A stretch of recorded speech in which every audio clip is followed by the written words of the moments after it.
Vamos abrir nossa Bíblia no Evangelho de João, capítulo 8.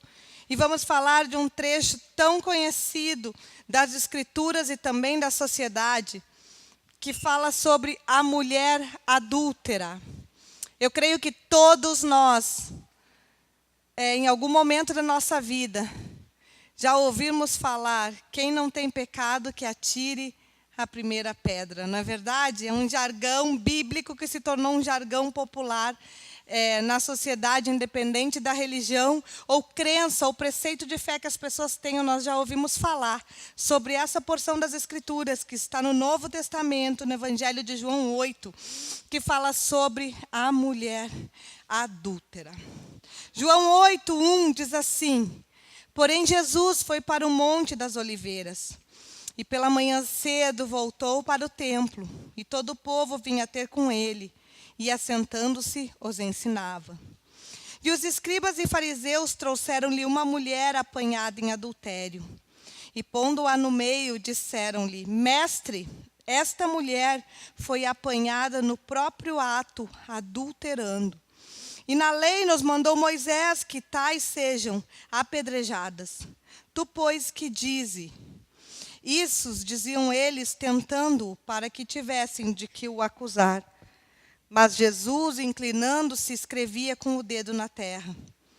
E como insistissem, perguntando-lhe, endireitou-se e lhe disse: aquele que dentre vós está sem pecado, seja o primeiro que atire pedra contra ela. E tornando a inclinar-se, escrevia na terra. Quando ouviram isso, saíram um, a começar pelos mais velhos até os últimos. Ficaram só Jesus e a mulher que estava no meio.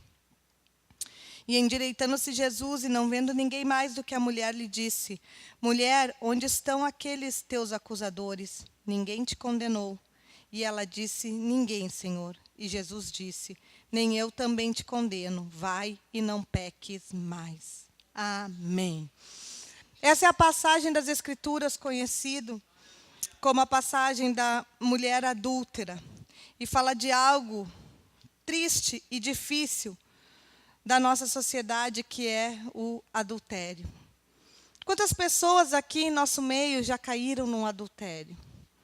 Quantas pessoas já foram traídas e não conseguem viver aquilo que Deus tem porque não conseguem perdoar? Quantas pessoas fazem o seu cônjuge refém de um pseudo-perdão que foi liberado, mas que, na verdade, a cada discussão, a cada briga, aquela palavra é lançada e é cobrada em rosto? Quantas pessoas nunca adulteraram fisicamente, nunca dormiram com outro homem ou com outra mulher, mas nos seus pensamentos, quando estão no próprio ato sexual, já pensaram em outra pessoa? Vejam aqui quantos nuances nós temos de algo tão maligno, que é o pecado do adultério, que traz morte, separação, destruição, mágoas, feridas, doença. Doença, sim, não só doenças sexualmente transmissíveis, mas doenças na alma, porque nós sabemos que a ausência do perdão, a mágoa, a dor, o sofrimento da traição, acaba gerando no nosso interior algumas doenças psicossomáticas. Então, nós temos aqui uma mulher que foi pega em adultério no próprio ato conjugal pelos escribas e os fariseus. Quem eram os escribas e os fariseus? Os fariseus, o nome quer dizer distinto, separado. Era um grupo de religiosos que estavam dispostos a seguir plenamente tudo aquilo que foi ordenado através da lei de Moisés. Conta a história que os fariseus eles eram responsáveis pela limpeza dos cerimoniais, nos sacrifícios que eram feitos, e também eles eram conhecidos pelo rigor que eles tinham no dízimo.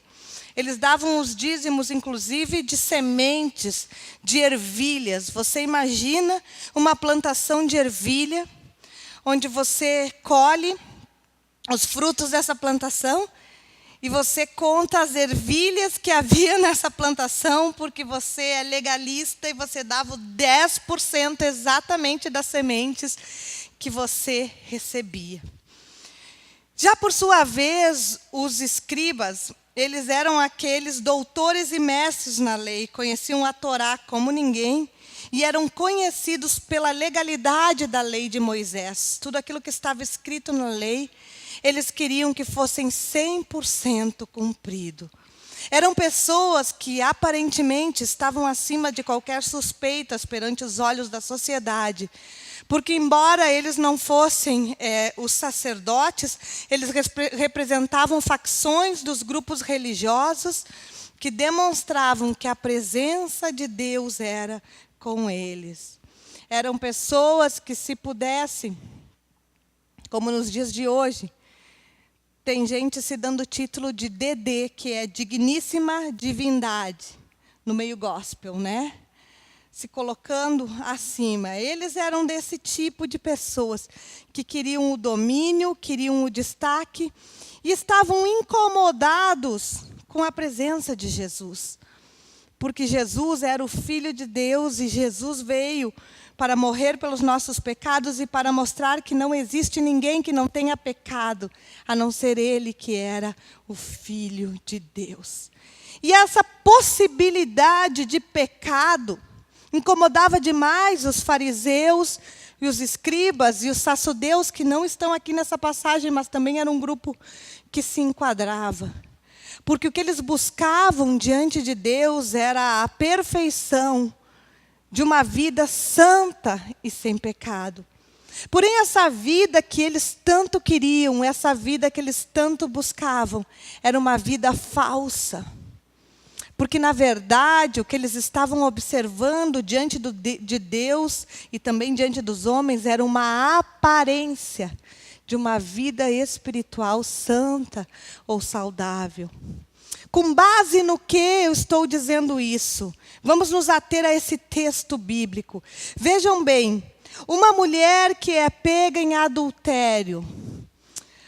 Geralmente as pessoas que estão adulterando sabem que estão ferindo princípios espirituais, princípios morais, princípios conjugais.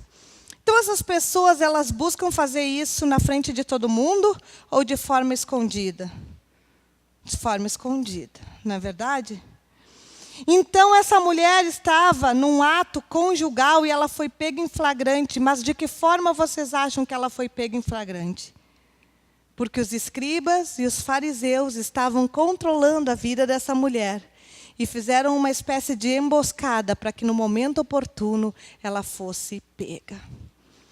E aí nós já começamos a ver qual o interesse de um homem que se diz de Deus, ou de uma mulher que se diz de Deus, pegar uma mulher em adultério com o intuito no seu coração de trazê-la para ser apedrejada até a morte. Porque era isso que a lei de Moisés dizia.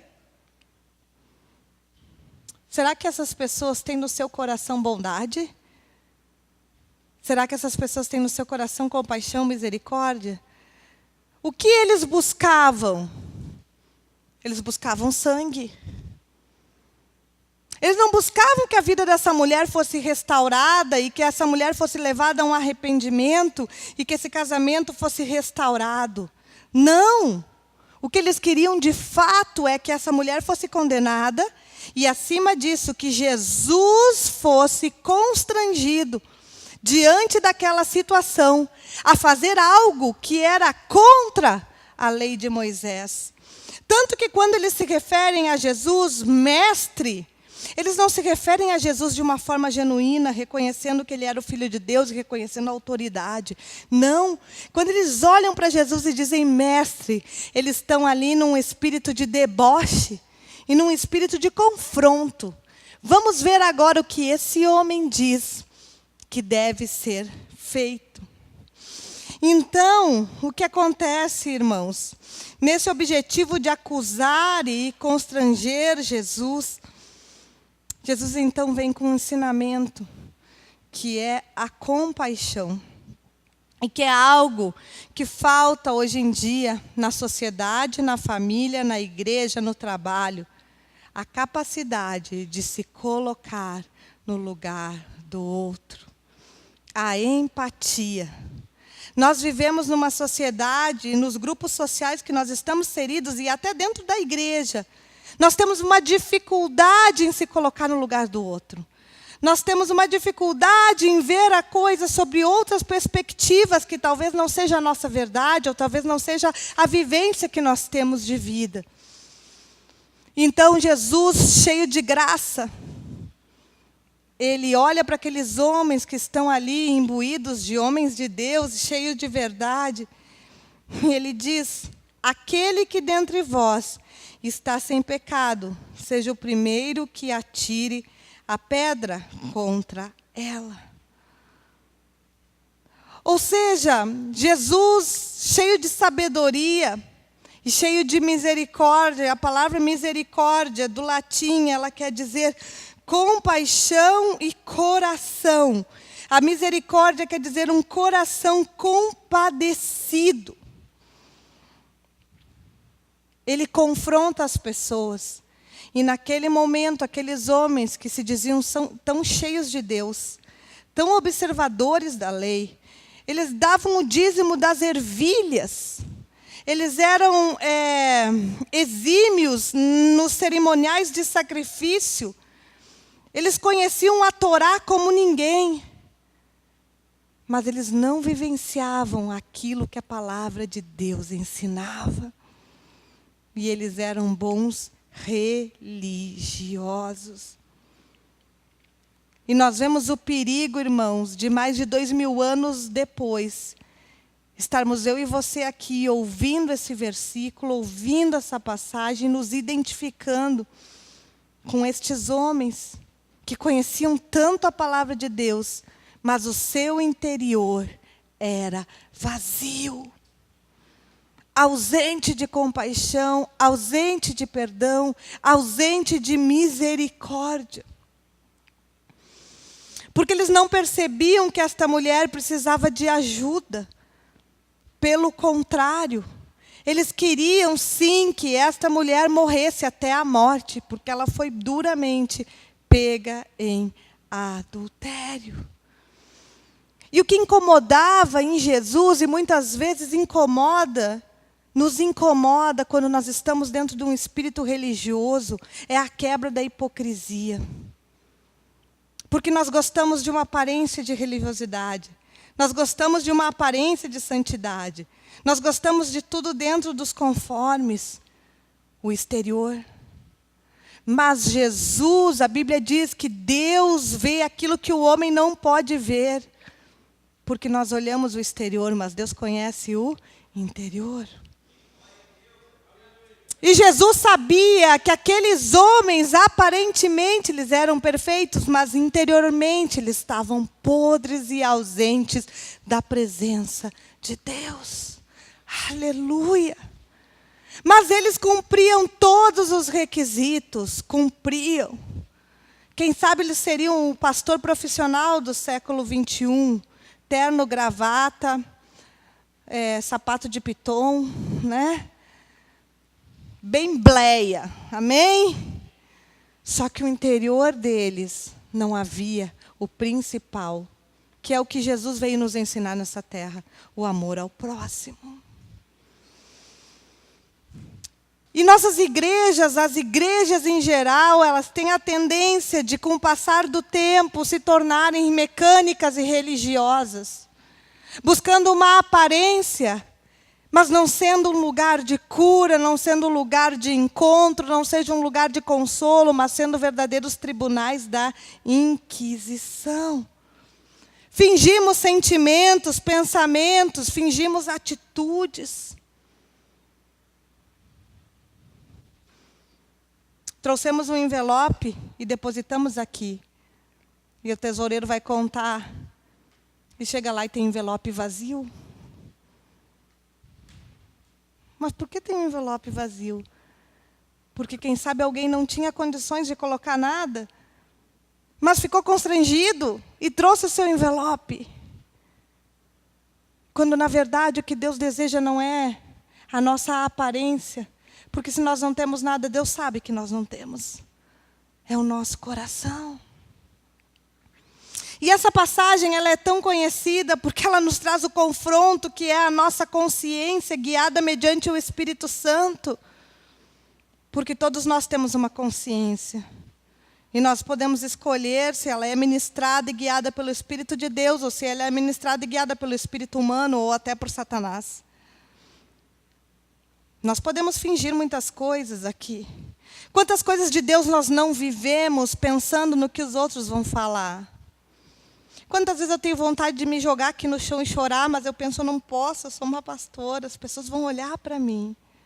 E eu estou sendo uma excelente religiosa, porque eu estou preocupada com o que vocês vão pensar e não em viver aquilo que Deus está me dando naquele momento.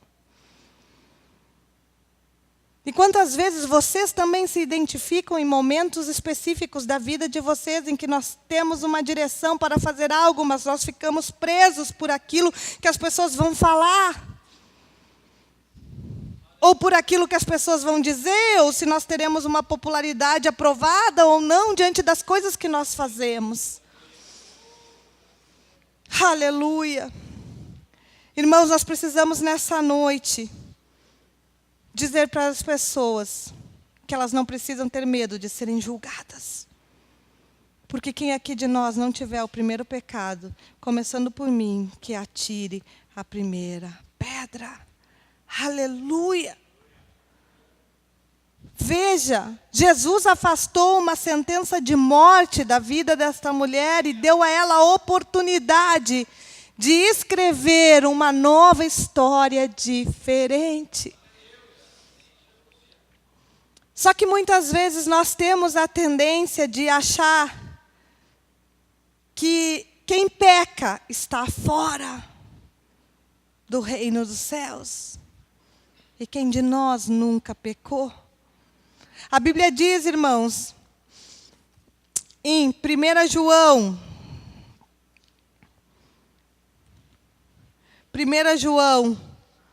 capítulo 1, verso 8, diz assim: se dissermos que não temos pecado, enganamo-nos a nós mesmos, e não há verdade em nós.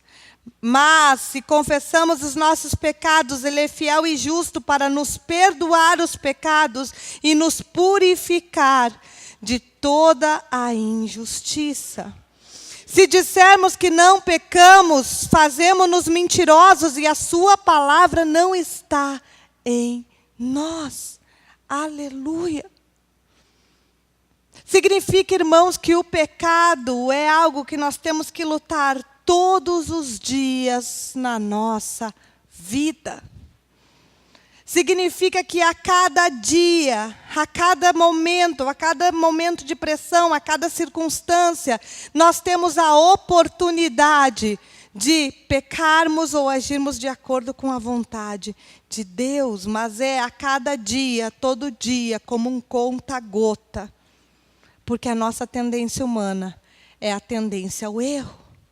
A nossa tendência humana é a nossa tendência ao pecado. Nós somos bombardeados e influenciados diariamente através da mídia, jornal, televisão, rádio, sociedade, a termos atitudes em desacordo com aquilo que a palavra de Deus preceitua, que deve ser o que nós temos que viver para a nossa vida. E a palavra de Deus, irmãos, lá em Tiago, capítulo 5, Tiago 5, verso 15, 16, diz assim: e a oração da fé salvará o doente, e o Senhor o levantará. E se houver cometido os pecados, ser-lhe-ão perdoados. Confessai as vossas culpas uns aos outros e orai uns pelos outros, para que sareis. A oração feita por um justo pode muitos em seus efeitos. Aleluia! A oração traz o quê? Cura. A Bíblia diz: confessai as vossas culpas uns aos outros. A oração gera culpa. Aleluia. Eu quero perguntar algo. Existe alguém aqui nessa noite em que você olharia para essa pessoa e confessaria os seus pecados? Eu tenho alguém. E você, tem alguém aqui neste lugar que você confessaria seus pecados? Amém? Poucas pessoas. Por quê? Porque há hipocrisia na igreja.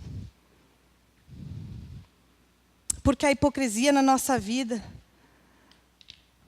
Porque há uma aparência de uma pseudo-santidade, porque nós temos medo do que as pessoas vão falar. Porque nós nos preocupamos com aquilo que vão pensar ou o que vão dizer. Porque nós não estamos convictos de um cristianismo de compaixão e misericórdia. Porque nós temos a tendência de sermos justiceiros, tomarmos a espada de Deus e fazermos o nosso tribunal. E vamos nos tornando cada vez mais como bons escribas e fariseus. Ministrando, donos do templo. Veja, irmãos, que absurdo. Os fariseus, eles negociavam no templo. Só que eles sabiam que era errado, mas negociar no templo não é tão pecaminoso quanto o ato do adultério. Fazer orações nas esquinas com as mãos levantadas ou dar esmola e botar no mural o quanto foi dado. Alimentava o seu próprio ego. Sabia que alimentar o ego é pecado? Querer fazer o seu nome grande é pecado?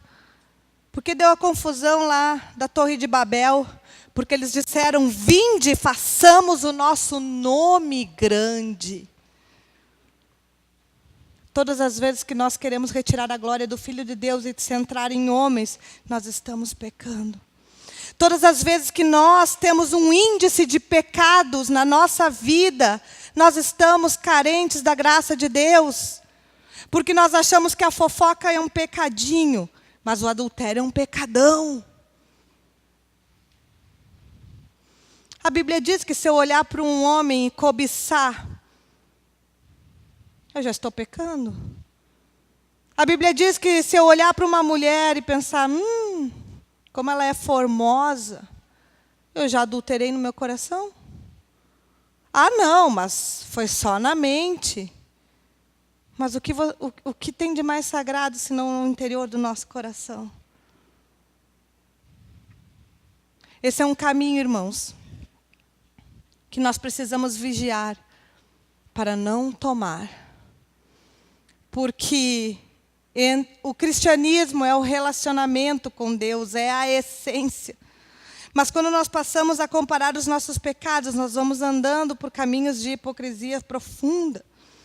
Nós passamos a cobrar dos outros aquilo que nós não podemos cumprir.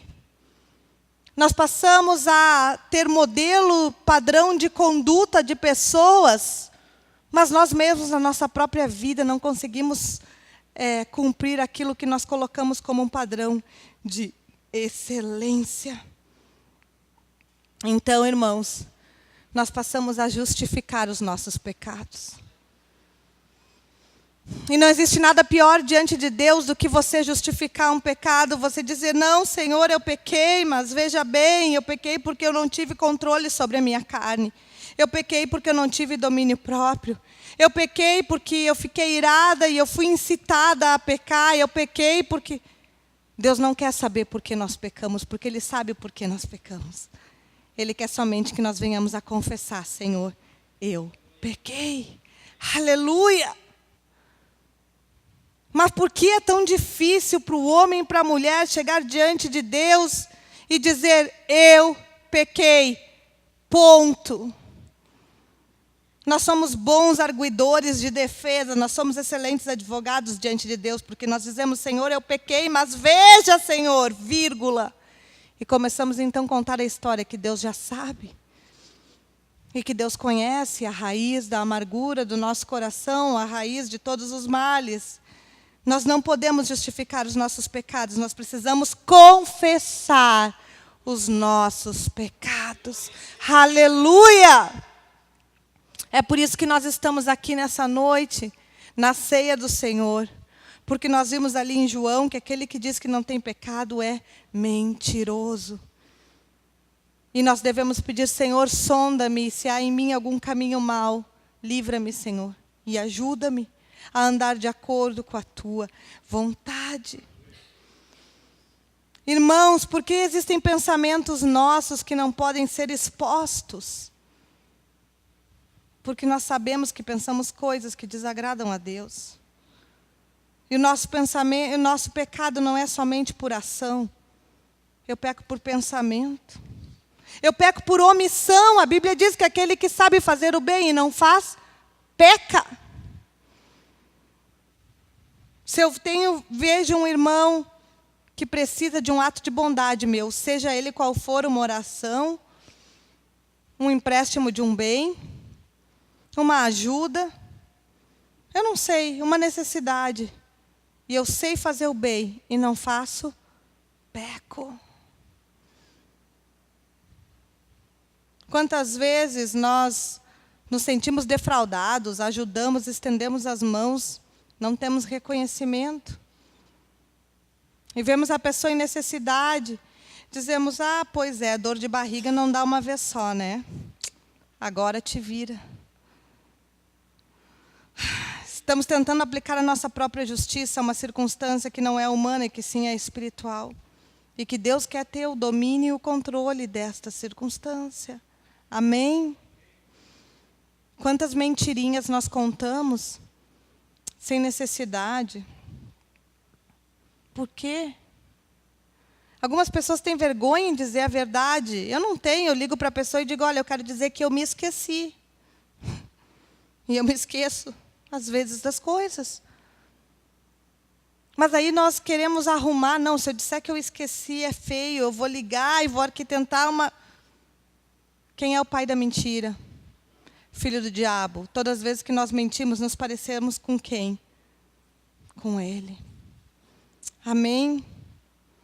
Irmãos, confessar. A Bíblia diz que nós precisamos confessar os nossos pecados.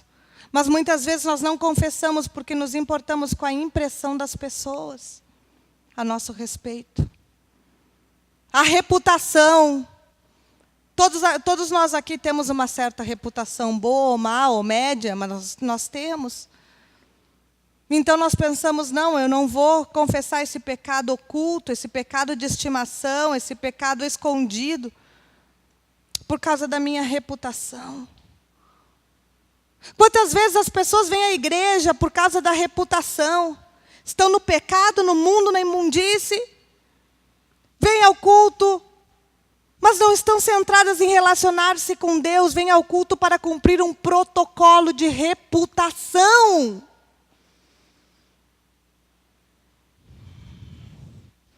Porque estão preocupados com a impressão das pessoas a seu respeito. Todas as vezes que nós colocamos a impressão das pessoas acima da impressão que Deus tem a nosso respeito, nós pecamos. Irmãos, nós precisamos priorizar a nossa relação com Deus. E de que forma fazemos isso? Falando com o Senhor a verdade. Existe um louvor do Marcos Witt que é lindo, que diz assim: Tus ojos revelan que yo nada puedo esconder. Teus olhos revelam que eu nada posso esconder. Todo lo sabes de mí cuando miras el corazón y todo lo puedes ver muy dentro de mí. Leva minha vida a uma só verdade, que quando tu me olhas, nada posso ocultar. Vejam a profundidade desse louvor. Nós temos uma vida diante de Deus, de uma verdade, que quando Deus nos olha, nós não precisamos ocultar nada. Nós não precisamos mentir para Deus. Nós não precisamos colocar despesas que nós não temos extras para dizer que o nosso dízimo é X, quando deveria ser 4X. Mas nós ainda estamos como bons fariseus e religiosos, achando que aquele homem ou aquela mulher que fica olhando pornografia na internet, ou foto de mulher pelada, não está adulterando. Está simplesmente imaginando. Qual a diferença, irmãos? Se a Bíblia diz que tudo que há no nosso coração, e o que contamina não é o que nós comemos, mas é aquilo que está lá dentro. E é por isso que Jesus disse aos escribas e fariseus: o coração de vocês é como um sepulcro caiado. Eu não sei se alguém aqui já teve a experiência de exumar um corpo, um cadáver num cemitério. Eu nunca tive. Mas eu já vi relatos e fotos na faculdade. E você imagina o que é um sepulcro caiado, podre. Era contra isso que Jesus pregava, a hipocrisia. Aí nós condenamos os políticos da nossa sociedade porque são corruptos. E a hipocrisia, irmãos, quer dizer o ato de fingir crenças, o ato de fingir virtudes, ideias, sentimentos que a pessoa, na verdade, não as possui. Palavra que deriva do latim e do grego, ambas significando a representação de um ator, atuação e fingimento. Designar pessoas que moralmente representam e fingem certos tipos de comportamentos. Em Mateus 15, versos 7 e 8, já estou terminando, diz assim: o Senhor dizia: hipócritas, bem profetizou Isaías a vosso respeito, dizendo: este povo honra-me com os seus lábios, mas o seu coração está longe de mim. Que igreja nós queremos ser? Que louva, que adora, mas que o nosso coração está longe do Senhor? Que temos a aparência de crentão e crentona, mas o nosso coração está longe da sua presença? E Jesus continua lá em Mateus 7, capítulo 13, 5, dizendo: e por que reparas tu no argueiro que está no olho do teu irmão, e não vês a trave que está no teu olho? Ou como dirás ao teu irmão: deixa-me tirar o argueiro do teu olho, estando uma trave no teu? Hipócrita, tira primeiro a trave do teu olho, então cuidarás em tirar o argueiro do olho do teu irmão. Jesus estava dizendo: veja, olhe primeiro a sua vida, veja os pecados e os erros da sua vida. E depois, então, você queira que o seu irmão abandone o pecado. E finalizando lá em Mateus 23,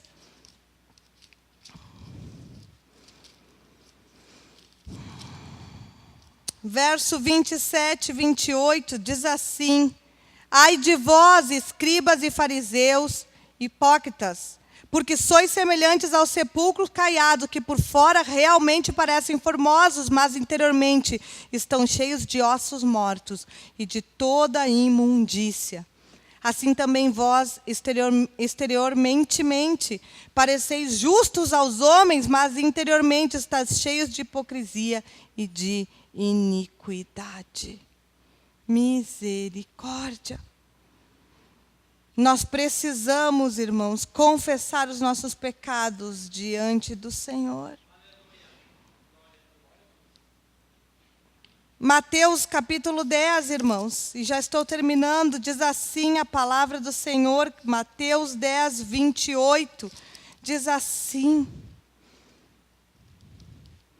e não temais os que matam o corpo e não podem matar a alma, temei antes aquele que pode fazer perecer no inferno a alma e o corpo, que é quem? Deus. Irmãos, confissão de pecados não é condenação. Confissão de pecados não é condenação. É um requisito para a nossa salvação. Aleluia! A palavra de Deus diz que se nós confessarmos os nossos pecados, Ele é fiel e justo para nos perdoar. Aleluia! Nesta noite nós temos a oportunidade de escolher uma vida eterna com Cristo ou uma morte eterna em condenação. O que nos separa da vida eterna, o que nos separa da morte? A nossa consciência dos nossos erros diante de Deus. A nossa consciência dos nossos pecados, nós confessamos. Mas veja, irmãos, existe algo aqui que vai mudar toda a história dessa mulher. Nós não sabemos se ela foi salva ou não, mas Jesus disse algo fundamental. Ela confessou o seu pecado. Jesus disse, vai e não peques mais. Aleluia! Deus nos dá perdão, mas a Bíblia, o Senhor nos ensina a abandonarmos o pecado. Abandonarmos o erro. Não cometermos mais sempre aquele pecado hereditário de estimação familiar. Quantas coisas erradas nós trazemos que nossa avó fazia, minha mãe fazia e eu faço com muito orgulho contra a palavra de Deus, achando que é uma grande coisa. E na verdade é um pecado que nós trazemos geracional, família após família, geração após geração. E quando somos confrontados, mas esse pecadinho aqui é um pecadinho que eu tenho desde os meus 5 anos, ele é especial para mim. Misericórdia. Glória a Deus que aqui não tem ninguém assim, é só um exemplo, né? Nós precisamos confessar e abandonar. Deixar, não olhar para trás e começar uma nova história. Eu não sei se a mulher adúltera nunca mais pecou. Eu não sei se ela continuou adulterando, nós não sabemos a história. Mas nós sabemos uma verdade espiritual, que o Senhor perdoou e disse para ela, não peca mais. Aleluia. Nós precisamos, irmãos, nos arrepender. O que gera transformação na nossa vida é o arrependimento. E o arrependimento genuíno é aquele que nós temos a consciência que nós não podemos mais viver daquela forma. Mas quantas vezes nós chegamos diante de Deus com remorso? Um remorso do que eu fiz, porque isso envergonhou meu pai, isso atingiu o meu marido, isso envergonhou a igreja que eu pertenço. Aí eu tenho um remorso, uma coisa ruim dentro de mim, mas que não é capaz de me levar a um arrependimento de abandono do pecado.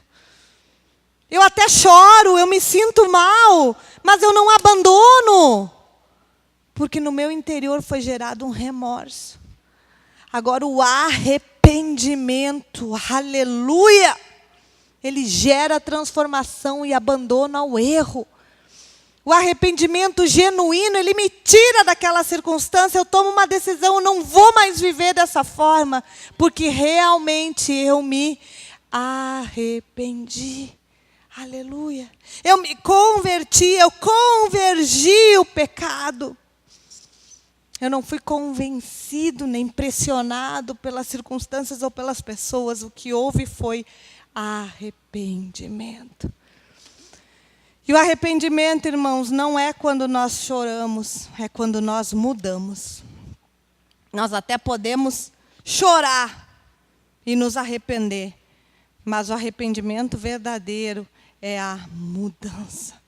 Amém? Vamos viver uma igreja livre da hipocrisia, livre da aparência religiosa, livre do julgamento, uma igreja que prega a verdade, uma igreja que quando eu perguntar aqui, você pode confessar o seu pecado para alguém nessa noite? Todo mundo possa levantar a mão e dizer, pastora, eu posso confessar, porque eu sei que o irmão João, Pelo, Paulo, Maria, Ana, são pessoas que eu posso chegar diante deles e confessar minha culpa, eles vão orar comigo. Em nome de Jesus eu vou me arrepender, vou abandonar e vai haver cura. Aleluia! Porque o Senhor é aquele que nos julga. Amém? Mas isso não justifica nós termos uma vida de pecado em cima de pecado, de erro em cima de erro. Porque Deus deseja que nós venhamos ter um relacionamento verdadeiro com Ele. E para isso, irmãos, não podemos ter mentira, Não posso ter celular com senha, celular que ninguém pode ver, mensagem que Deus o livre, códigos, lugares que eu vou que eu não posso dizer. Eu saio, não posso dizer para minha esposa onde eu vou, porque se eu disser, isso vai trazer divisão, discórdia, vergonha. Nós não podemos viver assim, irmãos. Nós temos que viver uma vida de verdade, de essência. Aleluia. Nós precisamos ver o pecado como ele é. E existe um jargão no mundo que eu posso dizer aqui nessa noite. O pior cego é aquele que não quer ver. A palavra de Deus está aqui. A Bíblia diz lá em Deuteronômio: eis que hoje coloco diante de ti o caminho da bênção e da maldição, da vida e da morte. É simples. Livre-arbítrio, livre escolha. Você tem convicções no seu interior e escolhe servir a Deus ou a Baal. Não se pode servir a dois senhores. A um há de amar e o outro há de repudiar. Ou nós servimos ao Senhor, ou nós servimos a Satanás. E essa noite é a noite de nós decidirmos servir a Deus. Amém? Essa noite é a noite de nós confessarmos todas as nossas culpas aqui diante de um Deus. Aleluia! Que cura, que perdoa. Que não precisamos comprar indulgências, nem terrenos nos céus. Que não precisamos ajoelhar em milho. Que não precisamos virar à noite em terços. Aleluia! Porque nós sabemos que somente a palavra e que somos justificados em Romanos por Cristo. Ele nos justifica. E que para termos paz com Ele, precisamos confessar os nossos erros. Porque Ele é a ponte que nos religou a Deus. Aleluia. Vamos nos colocar em pé, irmãos.